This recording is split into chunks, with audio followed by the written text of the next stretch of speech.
These guys love to fish. Hey, where you guys going? Wait a minute. But when they bring home the catch, they stink up the house. Truth is, you have 3 boys and you're addicted to fishing and your house stinks. So we want to help them build an outdoor sportsman's den with lots of bluestone. It's kind of what we call a dead zone. A cedar fence and archway.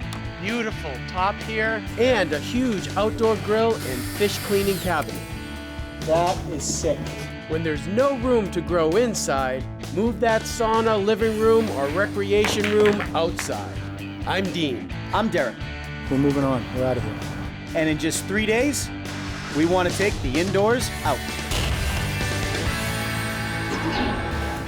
We're out on Massachusetts Marshfield Bay, where steamers, stripers, and lobster rule the day. Well, we start in early summer with cod, which goes into stripers in this time of year. We just love going out on the boat, fishing, and just spending time with each other. Every time we go out on the boat, we try and get at least one fish that we can bring home and cook up. But once the fish come into the house, there's a problem. They come in with their fish and their clams, their lobsters, and it goes right to the kitchen sink. And it smells, and it's dirty, and I end up cleaning. The Lewis men need to move their fishing outside. And there's a perfect spot out back. This is nice. It is nice. A lot of shade. What do you need? Tell us about what you're doing. We like to cook outside. We like to entertain. He's being very politically correct. The truth is, you have 3 boys and you're addicted to fishing and your house stinks. Exactly. Right? Right. Am I right? Yes. Yes. So we need something, a place to bring the fish, clean them, Yep. hang out, something for Mom. How about hanging up some pictures as well? You're an unbelievable photographer. Well, I do photography. And don't you do carpentry too? I do too. We might use Chris and his carpentry skills later, but since he's the fishing fanatic, he's the one being surprised. Cheryl and the boys are going to work with us, and we've got 3 days to put this thing together. Fantastic. Yeah? All right? Excellent. All right. Thank you. We'll be talking to you soon. All right. From here thank on you. out, you're not allowed back. Yeah. Bye, honey. I'm going fishing. Chris is staying away for 3 days. So whatever Derek and I do here will be a complete surprise. You know what, Dino? We need to elevate this. We need an elevation area here. A wall there, L-shaped, coming back into the grade. And how about some privacy panels? Like that could hang up some paintings. You know what? We don't have time to build a stone wall, so we'll do interlocking block wall. Absolutely. Look really nice. 3 But for steps the in patio, let's do stone. Our plan is to add an 18 by 25 foot retaining wall with rustic steps and fill the center with beautiful tumbled bluestone. We'll add a cedar privacy fence, mahogany and concrete cabinets for fish cleaning and cooking, furniture, colorful planting beds, and finish the whole room off with some of Chris's artwork. But first, we need a little help. Hey, Doug.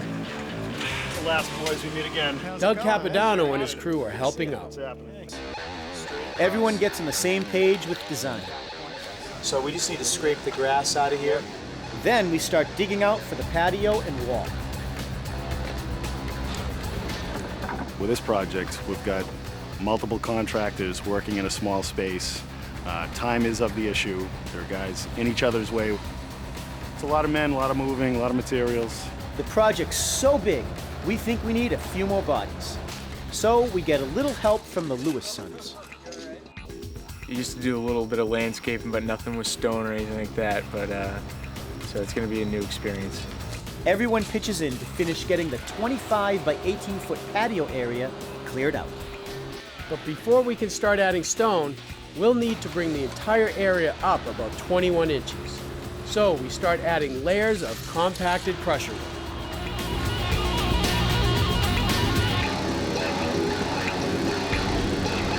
You know, the most important thing on jobs like this is organization. We have a tight area. We have 8 yards of crusher run coming in, so we have to make sure we're perfectly organized.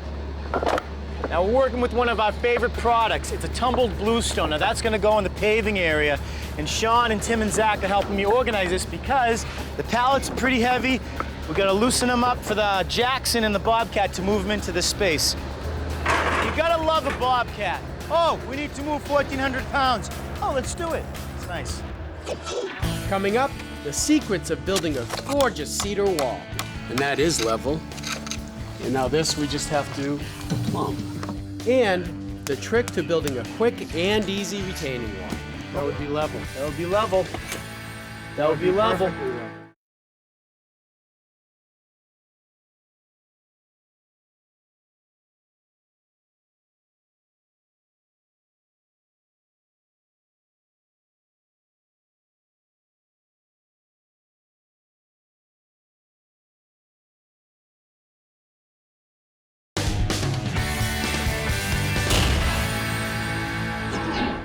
We're in Marshfield, Massachusetts, with the sea-loving Lewis family. We live very active lives. Our passion is fishing, and boating and kayaking, and somehow it's just all brought into the house. So we're creating a sportsman's den to get the fish and fishing gear out of the house. Chris is gone for 3 days since we're surprising him, but his sons are helping out. We've gotten the floor area cleared out and started raising the elevation nearly 21 inches. But we're going to need something to hold back all that dirt. We are setting up the nylon string. Look how tight it is. It's very tight. I've got my stake going in. He's square off the foundation, and he's just lined me up because this string is set at the face of our interlocking block wall. Just like the patio, the retaining wall's footing gets a couple of layers of crusher run. All right, Dino, bring her in. Whenever you're compacting small areas, don't get the biggest compactor they make. It's not a good idea. It's not a good idea. Whoa! I need him to tell me where it's on. Yeah, I know, we're low right there.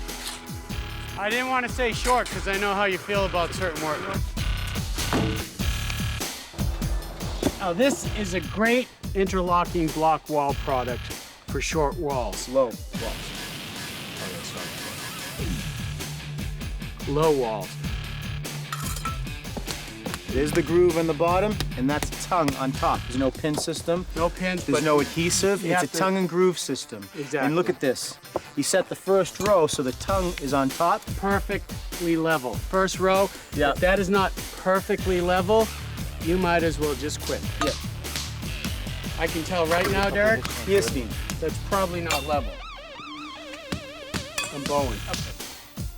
You're bowing big time. Bowing is a term meaning bow. It's derived from the Greek word feta, which is cheese, which the bow comes from when you eat too much feta cheese, your belly tends to bow. That would be level. That would be level. That would be level. Perfectly level. Across the patio, we start on a new project. A privacy fence that will double as a gallery space for Chris's art. How deep do we have to put these posts in the ground? This particular fence is approximately 30 inches. Yeah, and this is cedar, right? Correct, yeah, northern white cedar. Beautiful. I love the smell of cedar. This has a life of approximately 15 to 20 years.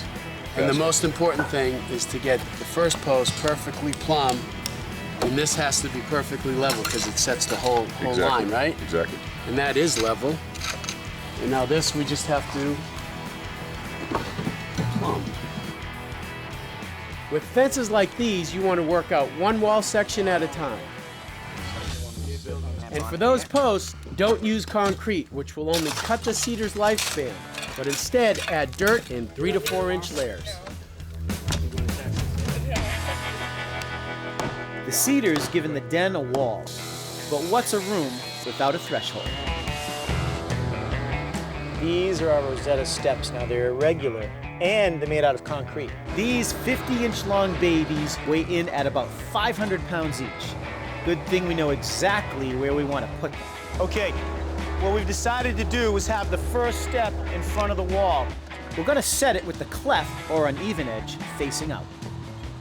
Then for the second, we need to shave down the edges a bit so it'll fit into the retaining wall.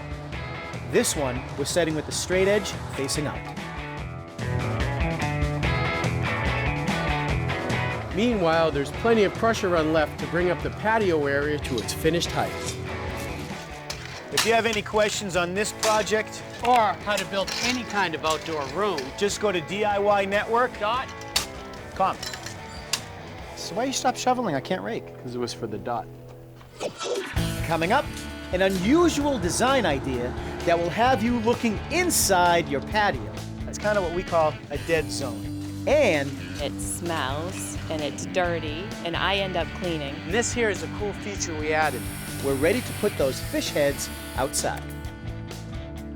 But first, we'll be using a tough sandstone called bluestone for our patio. But what part of the country does this durable stone come from? A. Mountains of Pennsylvania and New York. B. Shenandoah Valley, Virginia. Or C.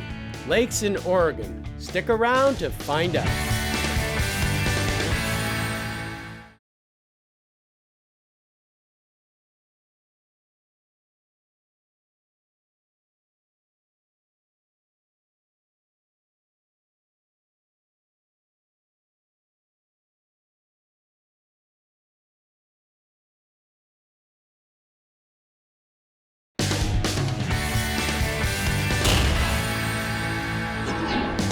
We asked where our bluestone comes from. The answer is A, the mountain areas of Pennsylvania and New York. And its characteristic blue color comes from sedimentary deposits about 350 million years ago. It's one of the features in a sportsman's den created for, who else? A family of sportsmen. We need a room that's outside that can handle a group of people after we've been out on the boat or at the beach all day. Dad Chris is gone for 3 days, but we'll be surprising him with a room full of rustic, weather-friendly pieces. So far, we've got a beautiful red and white cedar privacy fence, a retaining wall, and the crusher-run base of a rustic tumble bluestone patio, which we're almost done bringing up to a 21-inch grade. You know, whenever you do any kind of patio work or outdoor rooms, it's a great idea to incorporate plants. And this time, we're going to incorporate plants within the patio. Because this area really isn't going to be utilized in this corner. But we're going to put a beautiful Japanese maple in here, some low-grown plants, and it's going to create a little bit of privacy from the neighbors over here. We can peek into their windows and, ooh, you don't want to see what's going on over there. Wow. I thought this was a nice neighborhood. So for that maple and a few other plants, we're off to the nursery. Chris Kennedy is showing me and Capodanno around. Hey, Ben. We're looking for a Japanese maple that has some height to it. That's a beautiful specimen. I like it. I'm gonna pull that baby. This is gonna be that area up against the house where the sunroom and the house meet. It's a dead spot right now that's gonna look gorgeous. We're thinking of some knockout roses. Knockout roses. We've got some rhododendron down inside the bulkhead. Right. So we'll take 6 of these. And about 20 daylilies, and we're moving on. We're out of here.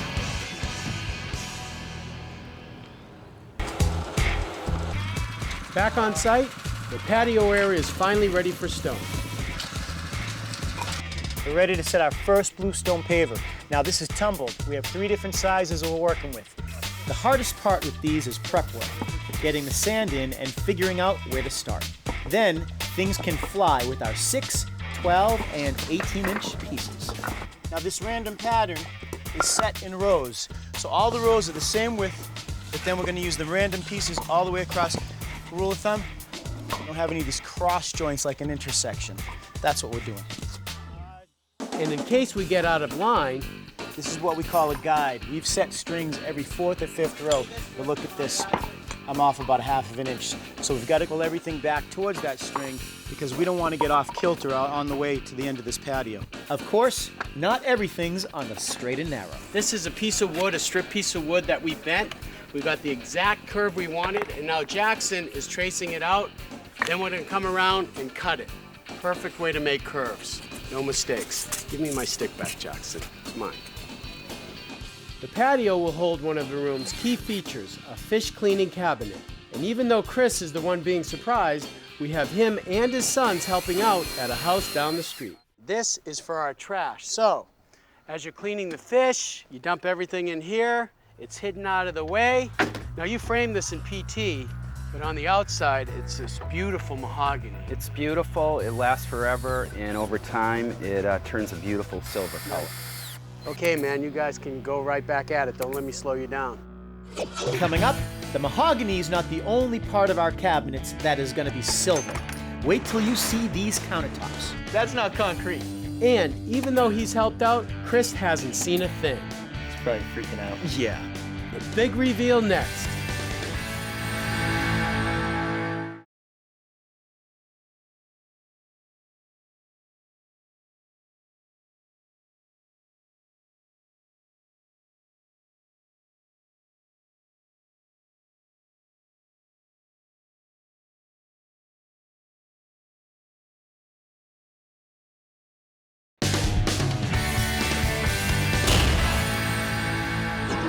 We're in Marshfield, Massachusetts, creating a sportsman den for Chris Lewis.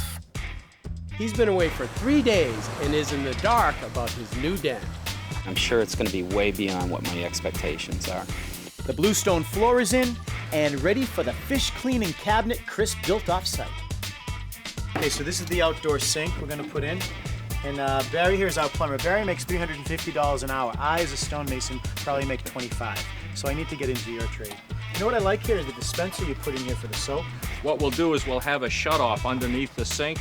This spray hose shouldn't see water pressure all the time, so he'll be able to turn it off and turn it on as That's he uses very it. convenient. So this is going to sit on top of the concrete countertop. This will sit on top of the concrete countertop. You'll have great access to the drain and the water shutoff through this door that he's built. Very thoughtful. You're good, Mike. As for that countertop, that's not concrete. This is your concrete. It looks like pewter or metal or something. The top's beautiful sheen comes from a black oxide dye and Mike's special way of pouring these. Just the way they finished this, it doesn't even feel like concrete. It's hardscape and softscape all coming together with wood.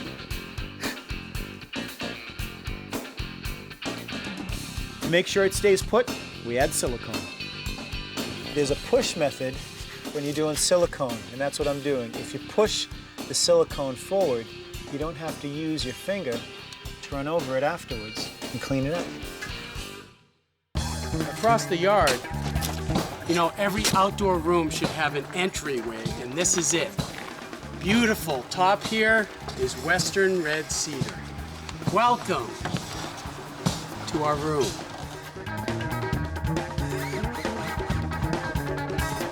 And to complete the entrance, our crew's adding a tumbled bluestone walkway. It gives it more of an informal look, stepping up to a formal patio. And in between the joints, we're gonna just do mulch. Today we're gonna do mulch. Typically you could do moss, you could do another ground cover, but today it will be mulch, and then we're gonna have some plant beds on the outside of the walkway. Beautiful. In go the daylilies, the plantings,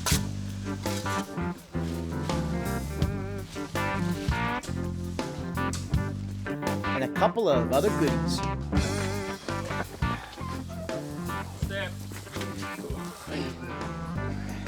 That was good, guys. Then it's time for accents. Okay, guess what? You know who did these? Is Chris. The guy does mahogany, carpentry, he does photography, and these photos are actually a combination of several photos made into one. We have one final photo that Chris took that's coming out, but you know what? You're not gonna see it. Well, you can give him a hint. Well, it's big and mean and ugly and nasty, and it's not Dean. Well, because then it would be big and handsome. That is sick. I can't wait. I just can't wait. After a few last-minute touches, and 3 days of not looking, we're ready for Chris to look at his new outdoor room. And you can stop right there. All right. And Cheryl, you can take that right off of him. Whoa! Oh my, is this my... Don't knock your wife over, man. Is this my yard? This is your yard. Oh my, I can't. Come on, I'm let's go. stunned. I'm absolutely stunned. Come here. The bluestone, the steps up, you know, there is a retaining wall. Oh, this is incredible. Absolutely incredible. In the mix of, I think, heights and varieties and color, I just think they did an amazing job.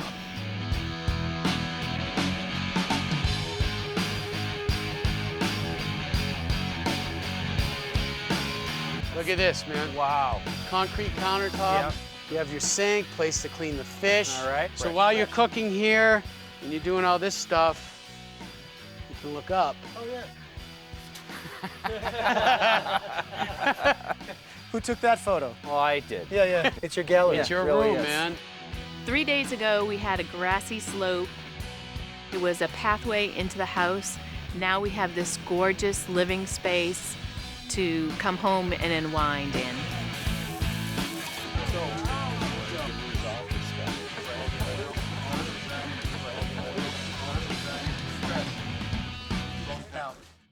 And with the wisteria bush around it, the mahogany and the bluestone, it's too much to take. It's big time. You know, Dean and I always put it up, top, and up, So we're organizing.